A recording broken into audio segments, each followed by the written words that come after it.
Iran's Ayatollah regime is facing a tightening oil embargo by the U.S., although several waivers still allow the country to sell some of its energy products. One America's Kristian Rouz has more.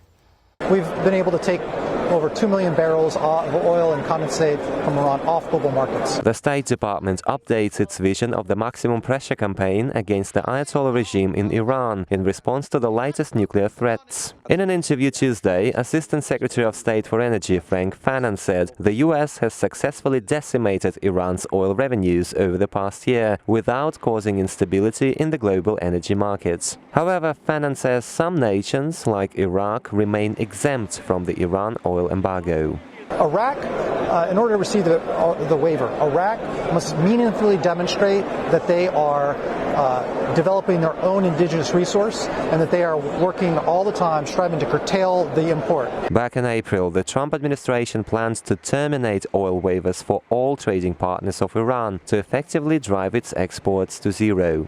However, the plan caused some tension with China and India, which somewhat rely on Iranian supplies, and caused major concern in Iraq, whose oil industry was ruined by years of war. The U.S. renewed its Iran oil waiver for Iraq last month. But the latest threats by the Ayatollah regime to increase nuclear enrichment and build new reactors revived calls for a total embargo on Iranian oil. The U.S. should know, if you want bad things for Iran, you will not be able to bring Iran to its knees through sanctions and pressures. Meanwhile, in Iraq, thousands of protesters are speaking up against Iranian influence in their country's politics. Iraqi security forces backed by Iran have already killed 300 civilians and injured thousands more. On Tuesday, Secretary of State Mike Pompeo said such actions will not be tolerated. Close ties between Baghdad and Tehran have been a minor nuisance for the U.S. for years, and now Washington may have a valid reason to crack down on energy trade between the two. A year ago, tens of billions of dollars in annual sanctions relief were fueling Iran's war machine in the region.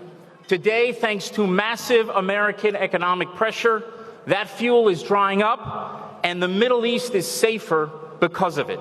Fanon also says the U.S. is unlikely to cooperate with oil cartel OPEC due to America's newly found energy independence. His comments may suggest U.S. foreign policy is gradually disconnecting from oil market considerations for the first time since the early 1970s. Moreover, energy sources could become a more important policy tool to advance U.S. interests abroad. That the target of our maximum pressure campaign in this regard, when it comes to the energy component, is the energy that generates revenue, which is then used to fund proxy wars and terrorism and instability in the region and around the world. Fanon says his department continues its rolling review of Iranian individuals and companies who may be involved in terror activity and consequently subjected to U.S. sanctions. Meanwhile, Iraq's latest waiver to purchase Iranian oil is set to expire in February of 2020. Kristian Rouz, One American News.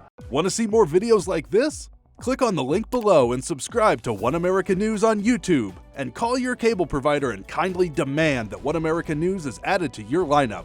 Call and subscribe today.